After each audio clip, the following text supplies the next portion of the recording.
जी नाजरीन अस्सलाम वालेकुम। मैं इस वक्त मौजूद हूँ चेयरमैन शिकायत सेल वजीर आला पंजाब ज़िला खुशाब पीर सैयद फैजल हसन शाह गैलानी साहब के पास, जो ज़िले रहनुमा पाकिस्तान तहरीक इंसाफ के रहनुमा हैं।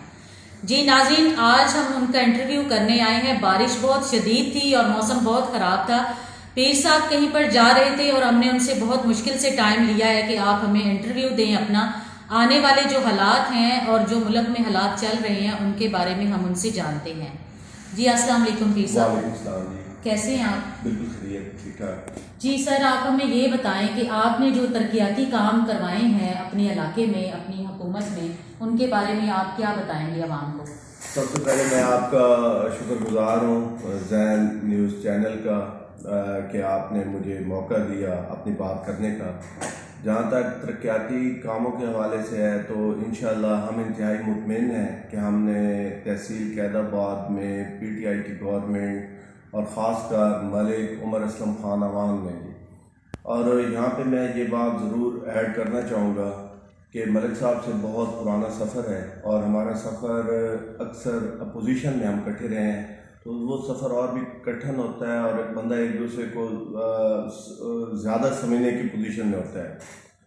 मलिक उमर असलम ख़ान से जब भी बात हुई और जो कुछ मैंने ऑब्ज़र्व किया, उनके ज़हन में एक ही बात थी कि मुझे मलिक नईम ख़ान ने अपना जानशीन बनाया था इस हवाले से कि मैं खुशाब के अवाम और ख़ासकर अपने हलके के अवाम की खिदमत करूं और इनका मेयार ज़िंदगी बुलंद करूं।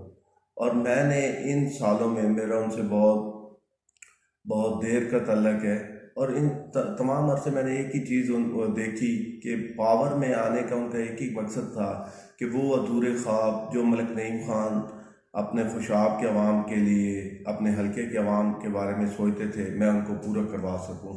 और अल्हम्दुलिल्लाह पीटीआई की गवर्नमेंट आई, मलिक साहब को चांस मिला। इन नामुसाइद हालात में जब कोरोना की वजह से मुल्क की मईशत और बैनुल-अक़वामी तौर पे भी एक कसाद बाज़ारी थी, तो उन्होंने अपनी पूरी कोशिश की और एक ही मकसद रखा।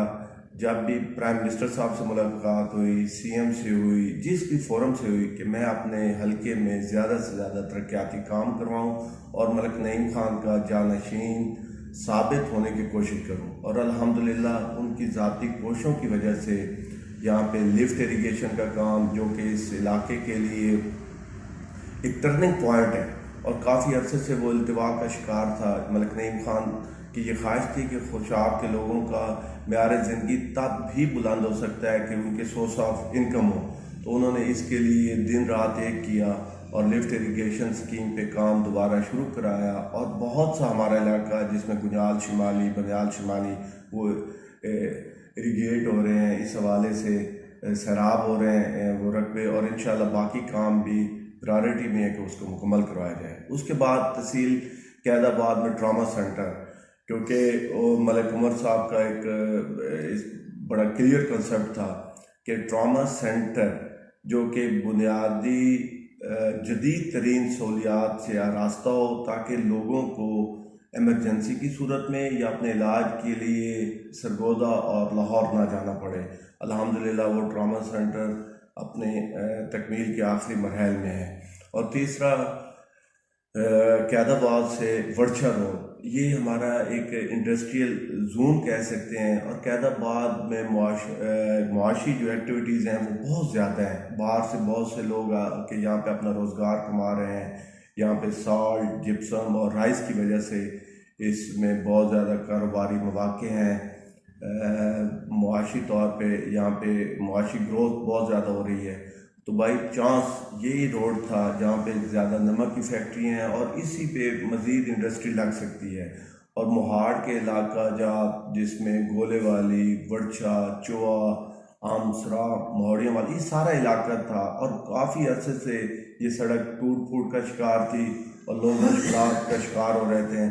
तो इन्होंने एक बहुत ज़्यादा अमाउंट से, काफ़ी हैवी अमाउंट थी, जिससे ये मंजूर करवाई और मरकज़ से ये फंड लेके आए कैदाबाद से बरछा तक। इसके अलावा हमारे बेशुमार तरक्याती काम, जिसमें हमारे बिजली की स्कीम्स हैं, जिसमें हमारी स्लेब्स हैं, जिसमें हमारे सोलिंग हैं, और ये सारे ड्रेनेज के हवाले से तो ये सारे काम करवा के अल्हम्दुलिल्लाह आज हम इंतहाई सेटिस्फाई हैं कि हमने अपनी बसात से ज़्यादा काम करवाए हैं।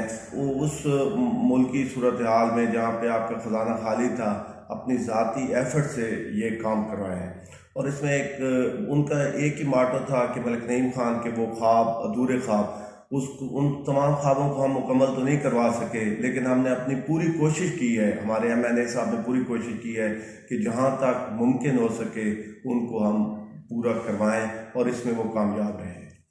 इलाका के कुछ लोग बिलखसूस जो गंजियाल वाले हैं वो आपको सूबाई असम्बली के लिए डिसाइड करना चाहते हैं, इसके बारे में आप क्या बोलेंगे? जी, ये अल्लाह ताला के फजल करम से मैं इंतहाई मुतमिन हूँ कि पिछले जो हमारा 4 साल का टेन्योर गुजरा है उसमें जो कुछ हो सका हमने इलाके की बेहतरी के लिए, गुंजाल के अवाम के लिए, यहाँ एक मजलूम तबके के लिए मेरा एक अपना बड़ा क्लियर कंसेप्ट है कि हमेशा मजलूम की दादरसी होनी चाहिए और जालिम के ख़िलाफ़ बंदे को खड़ा होना चाहिए, मजलूम का साथ देना चाहिए।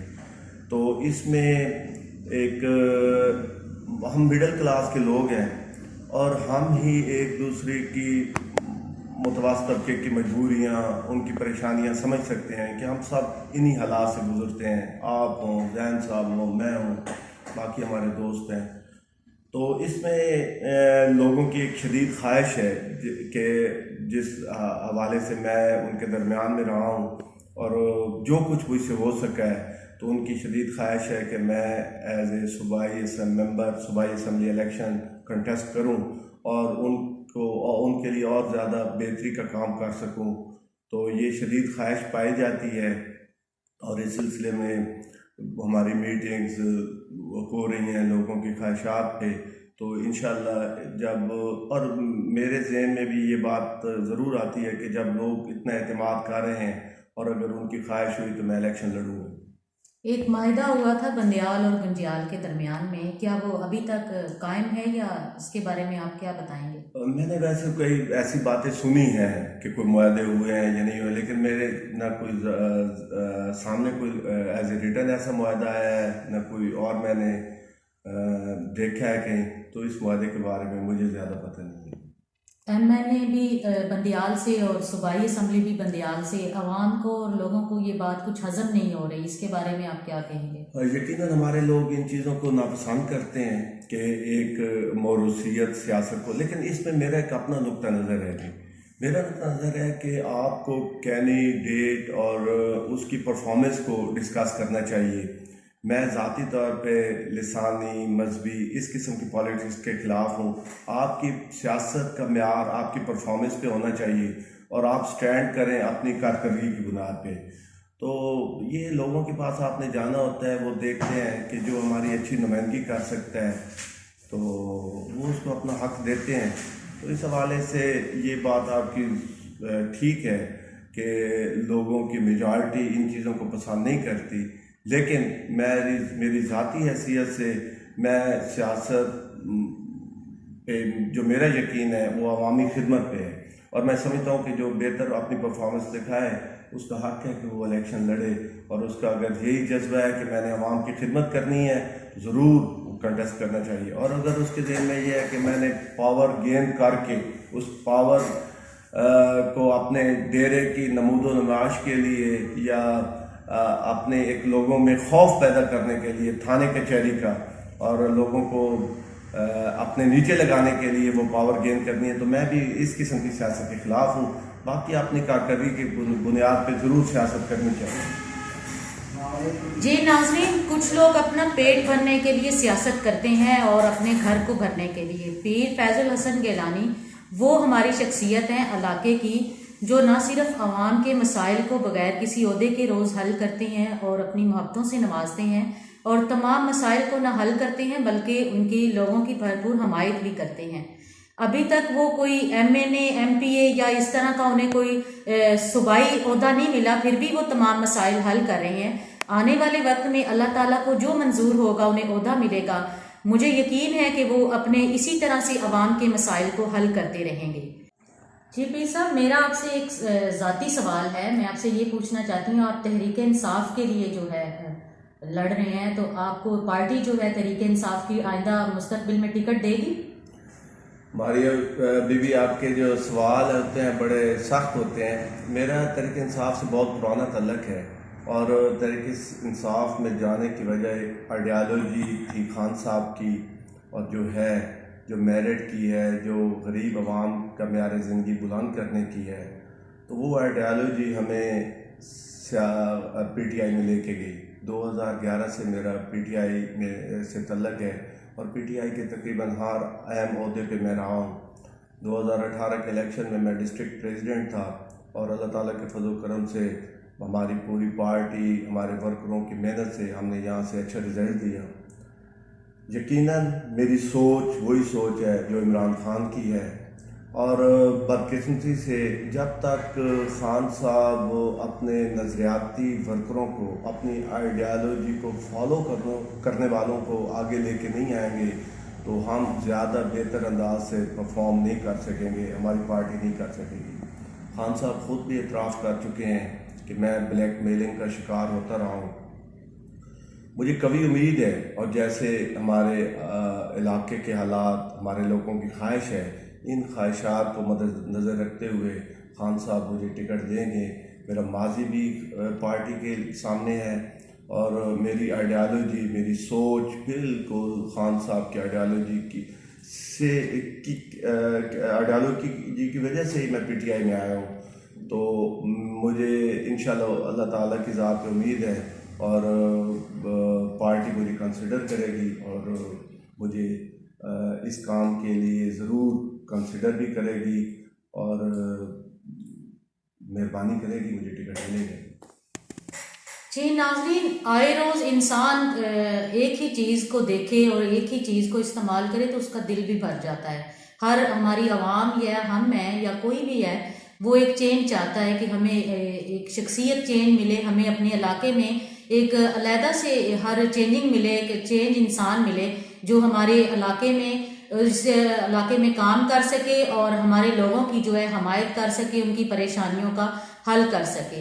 मेरा ख्याल है बहुत सारे मेरी बहुत सख्त बात लगती होगी, सियासी जो है वो बिस्तरों में बैठे हुए होंगे और वो है बारिश के मौसम में बाहर नहीं निकलेंगे कि बारिश और मौसम खराब है।